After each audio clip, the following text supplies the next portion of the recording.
Hello friends. तो आज हम और एक स्टोरी लेके आए हैं आपके लिए, जो आप नाम देख सकते हैं, lesson for every son. Lesson for every son. उस स्टोरी को हम पढ़ेंगे, उसको समझने की कोशिश करेंगे, लाइन बाय लाइन उसको एक्सप्लेन करने की कोशिश करेंगे। तो बने रहिए हमारे साथ। तो आप तो पहले से हमारे साथ है, जो स्टोरीज़ का सीरीज़ चल रहा है हमारा, वही एक बेस्ट वे है इंग्लिश लैंग्वेज सीखने का। क्योंकि उसी पे होता ये है कि जितनी सारी चीज़ें एक लैंग्वेज सीखने के लिए ज़रूरत होता है, जैसा कि रीडिंग होता है, जैसा कि लिसनिंग भी होता है, अपना अंडरस्टैंडिंग कैपेबिलिटी को बिल्डअप करना भी होता है, सब कुछ एक साथ हो जाता है। फिर हम सेंटेंस को भी देखते हैं कि कैसा सेंटेंस का यूज़ हो रहा है, क्योंकि स्टोरीज़ पे एकदम अप्रोप्रिएट सेंटेंस का यूज़ होता है, जो हमारे डेली लाइफ में यूज़ होता ही है। तो सेंटेंस के स्ट्रक्चर्स भी हम सीखते हैं, तो उससे आप सेंटेंस बना भी सकते हैं, सेंटेंस का यूज़ भी कर सकते हैं। इन साथ साथ में वोकेबुलरीज इतना इम्प्रूव होता है कि you can't imagine that how, मतलब वोकेबुलरी इतना इम्प्रूव हो गया। सो चले बिना टाइम वेस्ट किए हम स्टोरी को एक बार पढ़ लेते हैं। तो आप भी पढ़ने की कोशिश करें मेरे साथ। फर्स्ट पैराग्राफ से हम स्टार्ट करेंगे। One evening a son took his father to a restaurant. After getting seated there, son called waiter and ordered food. Father was old and weak. Because of this, while eating food, his father dropped food on his shirt and trousers. ये shirt होगा, ये short नहीं, SHIRT होगा, shirt and trousers. While son was coming having food with father, other dinners sitting there looked at them with disgust. Everyone sitting there were watching them with disgust. His father was not able to eat properly and dropping food. Even when all the dinners were staring at them, still son didn't seem to be embarrassed by all this. After they finished eating, son quickly took his father to washroom, wiped the food dropped on his shirt and trousers, combed his hairs, and fitted his spectacles firmly. When they came out of washroom, all dinners sitting there watched them in dead silence and were not able to grasp how someone could embarrass themselves publicly like that. Son paid bill and started to walk out of restaurant with his father. At that time, one of the old men amongst dinners called out to young man and said, "Don't you think you have left behind something?" Young man replied, "No, sir, I haven't." Old man retorted, "Yes, you have. You have left a lesson for every son and hope for every father." Moral: when we are small and did silly things in public, our parents never feel embarrassed about it. Then why don't children take their old parents out in public and spend time with them without feeling embarrassed? Always love and care for your parents when they get old. We should learn to respect and care for parents when they need it most. Never make them feel unwanted because they are the one who always love us unconditionally all their life, even when we make mistakes. तो ये हमारा reading हो गया। तो चले उसको line by line explain करने की कोशिश करें। तो आप भी ऐसे पढ़े, जहाँ भी स्टोरीज़ मिले आप उठाकर पढ़ लीजिए, क्योंकि पढ़ने का अगर सही तरीका आपको पता चल जाए तो समझने में इतना दिक्कत उठाना नहीं पड़ेगा। आप किसी भी स्टोरीज़ को समझ सकते हैं। एंड ट्राई करें हर रोज़, मतलब प्रैक्टिस करें। प्रैक्टिस को आप स्टॉप मत करें, प्रैक्टिस करते जाइए। प्रैक्टिस मतलब अगर आप करेंगे तो आपका मेहनत एक दिन रिजल्ट ज़रूर लाएगा, क्योंकि ये शॉर्ट टाइम प्रोसेस नहीं है, ये एक लॉन्ग टाइम प्रोसेस है किसी भी लैंग्वेज सीखने का, किसी भी चीज़ सीखने का। स्पेशली एक लैंग्वेज सीखने के लिए मतलब लॉन्ग टाइम एक प्रोसेस है, आपको टाइम देना पड़ेगा। तो आप देखते रहिए, आप प्रैक्टिस करते रहिए, रिज़ल्ट एक दिन ज़रूर आएगा। एंड आप मतलब आपको एक दो स्टोरी, तीन स्टोरी पढ़ने के बाद ये मेजर मत करो कि मैंने सीख गया या नहीं। अगर नहीं सीखे तो छोड़ दी स्टोरीज़ को देखना, ऐसा नहीं है भाई, ऐसा नहीं होता। बिकॉज प्रैक्टिस करना पड़ता है। किसी ने बहुत अच्छा कहा था कि मेहनत इतनी खामोशी से करो, मेहनत इतनी खामोशी से करो कि कामयाबी शोर मचा डाले, कामयाबी शोर मचा डाले। तो आप मेहनत करते रहिए खामोशी से। आप मतलब पहचानते हैं ना, जो बॉलीवुड के बादशाह जो है, वो शाहरुख खान को कहा जाता है बॉलीवुड के बादशाह। तो वो क्या करता है, क्या अपने आप को शो करता है? नहीं, वो इतना सक्सेसफुल बन गया है मेहनत करते करते। आज वो अपने आप को छुपाना पड़ता है, क्योंकि अगर वो घर से निकल जाए, घर के बाहर जाए, तो थाउजेंड ऑफ पीपल गैदर हो जाते हैं, हज़ार हज़ार मतलब लोग गैदर हो जाते हैं उसके घर के सामने। एक क्राउड मतलब हो जाता है उसको देखने के लिए सिर्फ।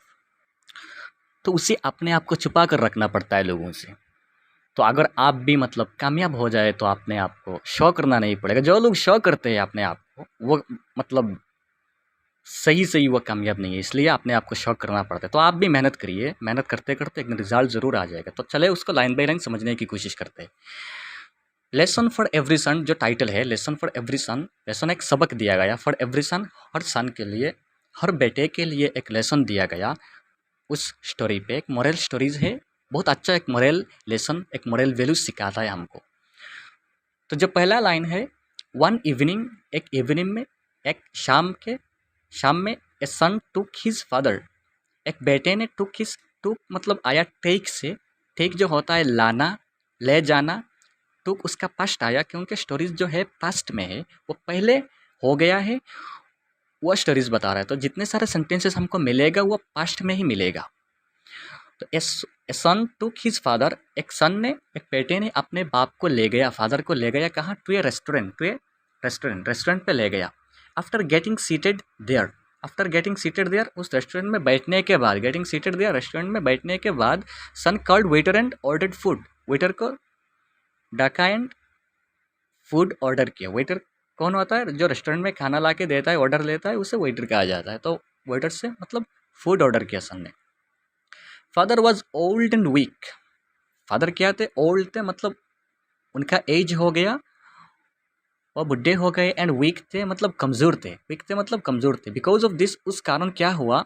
वाइल ईटिंग फूड, जब वो फूड खा रहे थे, जो ऑर्डर फूड खा रहे थे, his father dropped food on his shirt and trousers. उसके फादर जब खा रहे थे तो फूड क्या हो रहा था? गिर रहा था नीचे। कहाँ गिर रहा था? शर्ट पे एंड ट्राउजर्स पे गिर रहा था, मतलब फूड खा नहीं पा रहे थे properly. While son was coming having food with father, तब सन क्या कर रहा था? उसका बेटा मतलब शांति से, हैविंग फूड मतलब फूड खा रहा था, हैविंग मतलब ईटिंग फूड, ईटिंग का अल्टरनेटिव आया यहाँ हैविंग फूड विद फादर, अपने फादर के पास बैठ के शांति से फूड खा रहा था। Other diners sitting there looked at them with disgust, जो अदर डिनर्स के रेस्टोरेंट पे और लोग बैठे हैं खाने के लिए, उससे कहते हैं अदर डिनर्स। सिटिंग देयर बैठे थे, लुक्ड एट देम, लुक मतलब देख रहे थे, एट देम उनके तरह, विद डिस्गस्ट, डिस्गस्ट मतलब होता है जो नफरत की आंख से देख रहे थे, घृणा। उनको देख के ऐसा लग रहा है कि अरे फादर ने क्या कर रहे हैं, फूड तो नीचे गिरा रहे हैं अपने शर्ट पे, अपने ट्राउजर पे, देख के उनको घृणा आ रहा है, तो ऐसे दिख रहे। Everyone sitting there was watching, everyone sitting there, जो हर लोग बैठे थे क्या कर रहे थे? एवरीवन सिटिंग देयर, जो बैठे थे, वाचिंग देम उनको देख रहे थे, विद डिस्गस्ट उस नज़र से, नफरत की नज़र से, घृणा की नज़र से देख रहे थे। As father was not able to eat properly, as father was किस लिए? कि father was not able to, कि father not able to eat मतलब खा नहीं पा रहे थे प्रॉपरली, सही तरीके से खा नहीं पा रहे थे, नीचे गिर रहा है। And dropping food, and dropping food मतलब फूड नीचे ड्रॉप हो रहा है, ड्रॉप मतलब गिर रहा है। उसके बाद क्या हुआ? Even when all the diners were staring at them, मतलब even when all the diners, जितने सारे रेस्टोरेंट में बैठे हुए सब स्टेयरिंग मतलब बड़े बड़े आँख करके देख रहे, आँख को बड़े करके देखना उससे स्टेयरिंग कहते हैं, एक नज़र से देख रहे थे। At them still son didn't seem to be embarrassed by all this, उसके बावजूद भी सन जो बेटे को बिल्कुल भी शर्म महसूस नहीं हुआ। एम्बेरस्ड मीन्स शर्म महसूस होना, शर्मिंदगी फील होना, उसे कहते हैं एम्बेरस्ड। जब लोग देख रहे थे उनके तरफ, तब भी बेटे को बिल्कुल शर्मिंदगी महसूस नहीं हुआ।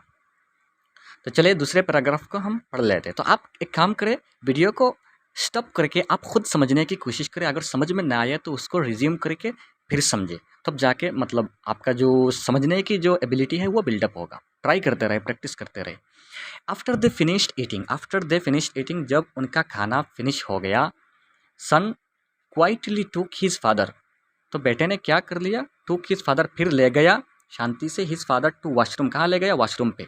वाइप्ड द फूड, जितने सारे फूड शर्ट पे या ट्राउजर्स पे गिरे थे उसको क्या कहें? सफाया कर दिया। वाइप्ड कर दिया मतलब क्लियर कर दिया, क्लीन कर दिया। Dropped on his shirt and trousers, shirt and trousers पे जितने सारे फूड थे। कम्ड हिज हेयर, उसके बाप के हेयर्स को कम कर दिया, कम जो बंगाली में चिरूनी कहते हैं तो उसे कम करते हैं, हेयर को टिक टाक कर लिया। And fitted his spectacles formally, spectacles चश्मा होता है उसको फार्मली सही तरह अच्छी तरह फिट किया, मतलब पूरा टिक टाक कर दिया वॉशरूम में। When they came out of washroom, जब वो वॉशरूम से बाहर आए, when they came out of washroom, जो वॉशरूम से बाहर आए,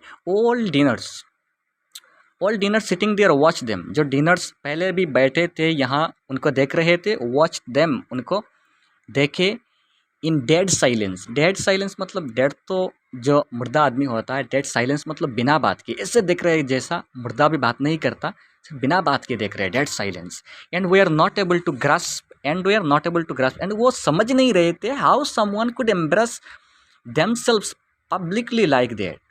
वो लोग समझ रहे थे ये कैसा, मतलब कोई अपने आप को इतना क्या करता है, इतना मतलब शर्मिंदगी में लाता है अपने आप को।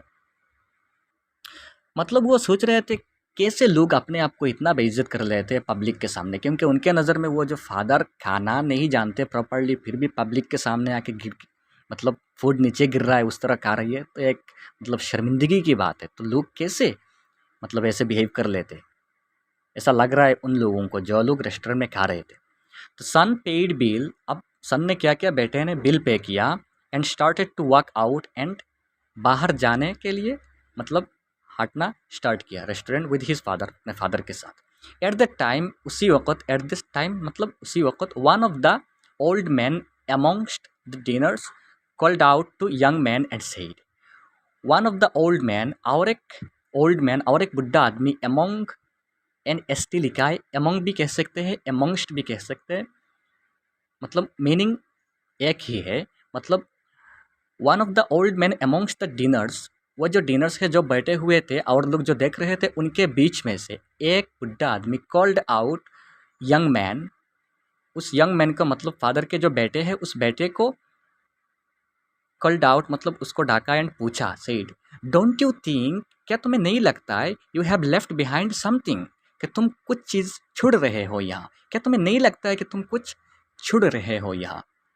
Don't you think you have left behind something, young man क्या कर रहा है। Young man replied, no sir I haven't, no sir I haven't, नहीं मैं कुछ नहीं चढ़ रहा हूँ, मैं तो सिर्फ अपने फादर के साथ आया था, खाना खा के जा रहा हूँ, तो छुड़ने की कोई बात नहीं है।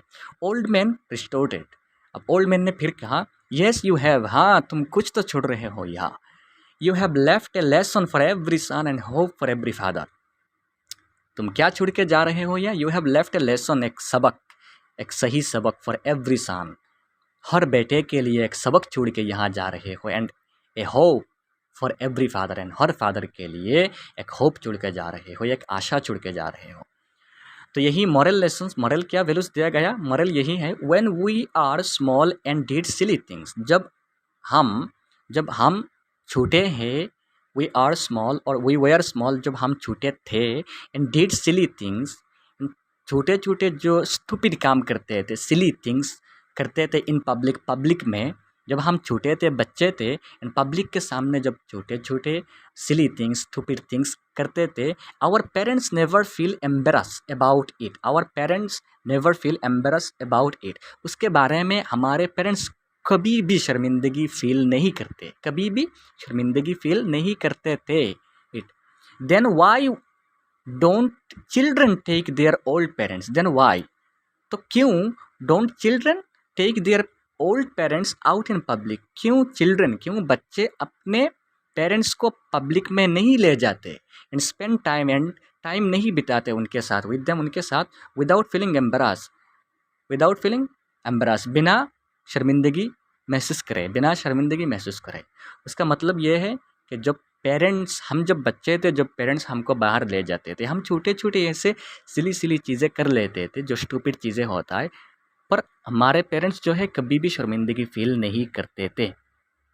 तब हम क्यों अपने ओल्ड पेरेंट्स को, अपने बुढ़े माँ बाप को बाहर नहीं ले जाते बिना शर्मिंदगी फील किए। हम नहीं ले जाते मतलब हमारे पेरेंट्स जो है वो प्रॉपर चीज़ें बाहर में नहीं कर पाएंगे तो हमको शर्मिंदगी महसूस करना पड़ेगा, ऐसा हम सोच लेते, तो उसको सोचना नहीं चाहिए, उनको ले जाना चाहिए, ऐसा एक लेसन दिया गया। तो उसके बाद क्या है, always love and care for your parents, always love and care, love करो, हर वक्त लव करो एंड केयर, ख्याल रखो फॉर योर पेरेंट्स, अपने पेरेंट्स की, अपने जो माँ बाप हैं उनकी ख्याल रखो। व्हेन दे गेट ओल्ड, कब, जब वो एज्ड हो जाएंगे, जब वो बुढ़े हो जाएंगे। We should learn to respect, we should learn, हमको सीखना चाहिए to respect and care for parents, respect करना, उनका सम्मान करना, उनका ख्याल रखना हमको सीखना चाहिए। When they need it most, जब उनको बहुत ज़रूरत होता है, जब उनको बहुत ज़रूरत होता है, जब वह लोग एज्ड हो जाते हैं, बुढ़े हो जाते हैं, तो उनको ख्याल रखने की बहुत ज़रूरत होता है, तब हमको उनका ख्याल रखना चाहिए। Never make them feel unwanted, उनको ऐसा मतलब महसूस ना कराए कि उनको ऐसा महसूस हो कि वो अनवांटेड है। अनवांटेड मतलब हम वांटेड है जब हम किसी चीज़ को चाहते हैं, अनवांटेड हम किसी चीज़ को नहीं चाहते।